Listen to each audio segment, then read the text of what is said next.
Hey VC, how's it going? Thought I'd do another video update. I mentioned before that I bought quite a bit of soul and funk stuff over the last few months, which I haven't shown. So I've got some of it here. I have to do a couple more videos as well. So this is what I'm listening to at the minute. This is something that I picked up a couple of weeks ago. It's a compilation called Afrobeat Airways. It's music from Ghana and Togo, which was recorded between 72 and 79. Yeah, this is a lovely compilation. Came out, I think, about 5 or 6 years ago. Yeah, 2010. I didn't pick it up at the time, but it's something that I've seen about now and again and keep meaning to get. Don't see a lot of compilations in the VC actually. I like a compilation, particularly this sort of stuff, African stuff, where it's stuff I otherwise would never hear. It's that whole sort of mixtape type thing, isn't it, where it's the opportunity to try and hear something new. So yeah, but really nice compilation. Right, and yeah, and while I was there I picked up Afrobeat Airways 2. This is obviously the second volume. This came out 2013, both on the Analog Africa label. It's a really nice label actually. I think there's only about 14 or 15 releases on there. I think I've got a handful of them, all of them very good, sort of well curated, well put together. Again, a double album, but yeah, nice stuff. This is yeah, Ghanaian music, recorded 74 to 83, so lovely. Right, okay. Another African record, The Apostles. This is on the PMG label. I showed a couple of records on PMG before. I really like some of the stuff that's coming out on this label, particularly the more sort of Afrobeat, Afro-funk type stuff. This is more of an Afro-funk record. I picked a couple of sort of boogie type disco stuff that I've put out recently, sort of is African stuff from the late 70s, which sounds alright. This is more my bag, but yeah, this is a nice reissue, sounds great. Yeah, play this quite a bit. I think I get the impression that original copies of this go for a fair penny, so yeah, nice to get. Okay, another new record. This is the latest Tribe Called Quest album. This obviously came out on download and CD probably about 3 or 4 months ago now, I think. This only came out on vinyl in the UK beginning of January, so just the last few weeks. So I managed to hold out and wait for the vinyl to come out. But yeah, this is a really nice album. You know, it's just more of the same. You know, so they just continue where they left off. Yeah, Tribe Called Quest. It's I really like that early 90s hip hop sound. It's the golden age of hip hop for me. Yeah, and this is, I say, just more of the same. It's like, you know, an old pair of slippers. You know, just yeah, just comfortable. Not that I own any slippers, but yeah, perhaps I should buy some. But yeah, nice record. Yeah, one that I'll be playing quite a bit, I reckon. Right, I showed this in my Give Me 10 1980s video. This was the 1985 video. I showed this on CD. This is Prince, Around the World in a Day.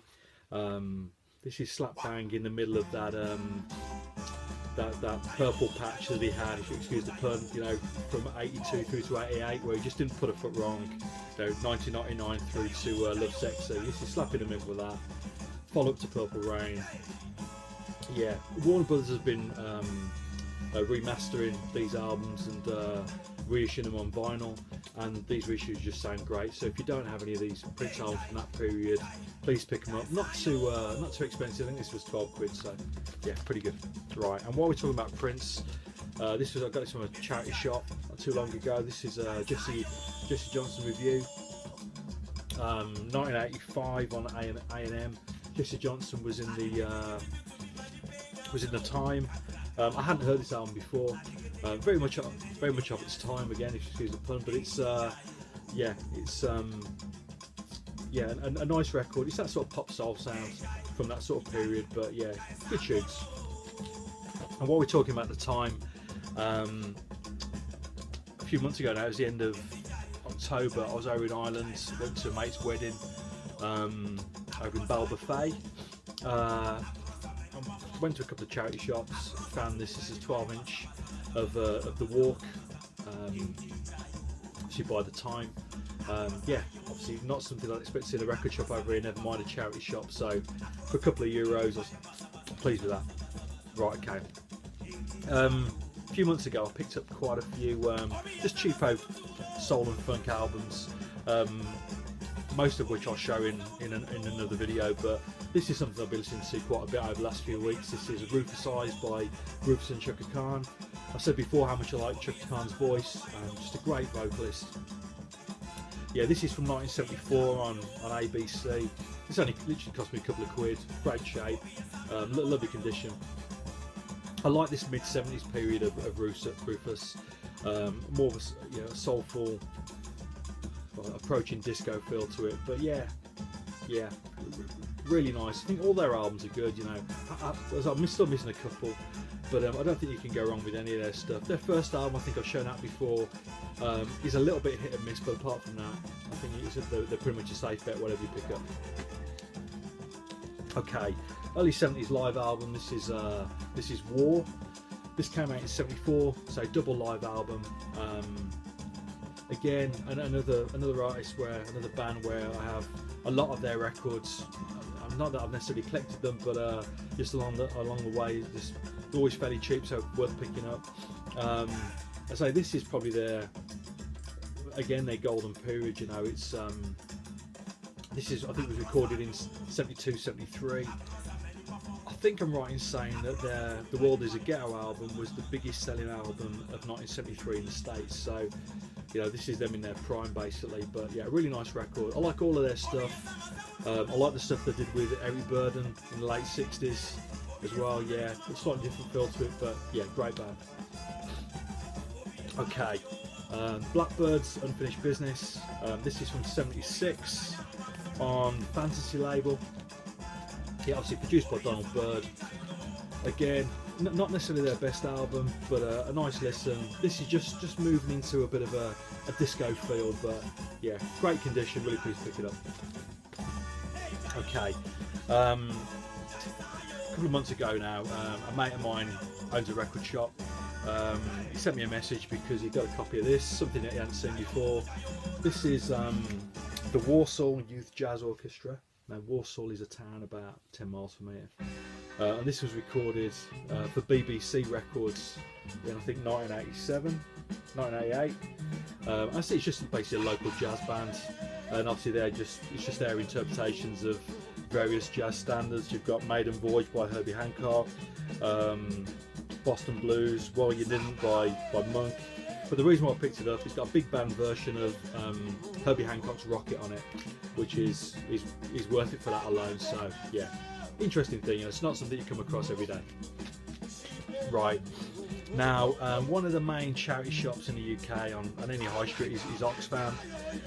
Basically in recent years what they've started doing is anything you donate to your local store, it's sent off to a sorting centre, sorting office, and then they basically distribute the items to the appropriate store.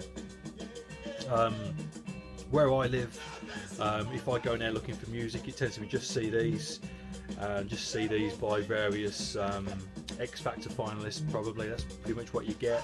A few miles down the road, where all the big houses are, you've got a store which has just got all the best stuff. So you know, so whether it be books or music, a lot of vinyl in there. It's all priced up, you know, but it's all nice. It's all nice stuff. The last time I went in, I had a jazz collection, which was beautiful condition, totally clean. Yeah, and I picked up a couple of records by David Murray. Yeah, this is Into Boothyology. This is from '78 on Black Saint.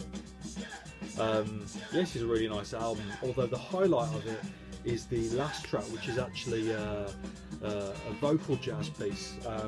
It's got a bit of a bossa nova feel to it, but it's a dirty bossa nova. You know, it's got a bit of an edge to it. So yeah, that's the best track on the album. But yeah, a nice listen. And while I was there, I picked up another David Murray, also on Black Saint. This one's from '82. This is the David Murray Octet, Home. Not an album that I was familiar with. I think it's cost me 7 or 8 quid, something like that. But I'd say it's in great shape. All of the stuff they had there. There's a lot of stuff on Black Saint.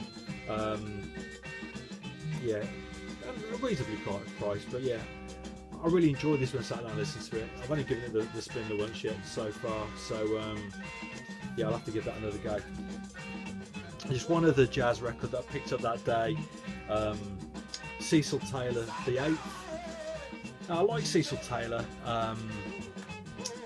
The only thing I'll say about this record, and what is the case with a lot of his stuff, is it can be quite intense. I read a review of this album, and this is a double album box set. It's over an hour's worth of music. It's a live performance, and the review that I read described it as sort of elbows on the keyboard, and that's what it's like. It's a million notes. It's you know, the kitchen sink. It's everything. You know, at the end of it. At the end of listening to it, I say after an hour or 70 minutes, what it was, I felt totally exhausted. But as I say, I think I paid a tenner for it, and you know, looking on Discogs, it's worth a fair bit more than that. So pleased to pick it up, but perhaps not something that I'll spin again. Right, just a few other bits and bobs. LaBelle, Pressure Cooking, another cheapo soul finds on RCA Victor. I like these early 70s LaBelle records. I like that sort of female vocal led funk sort of disco type thing. This has got a really nice version of The Revolution Will Not Be Televised on it, so worth picking up for that. Another cheapo, this was only a couple of quid, the Pointer Sisters debut album. If I'm honest, not really my bag.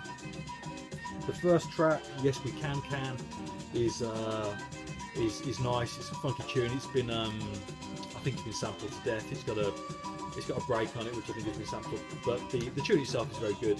The rest of the album isn't really my cup of tea. This is the original press on Blue Thumb. Yeah, nice enough.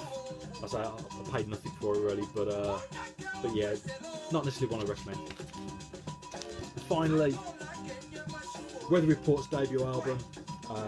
Love this. Obviously got some of their records, but I'd never heard this one before. 1971 is it?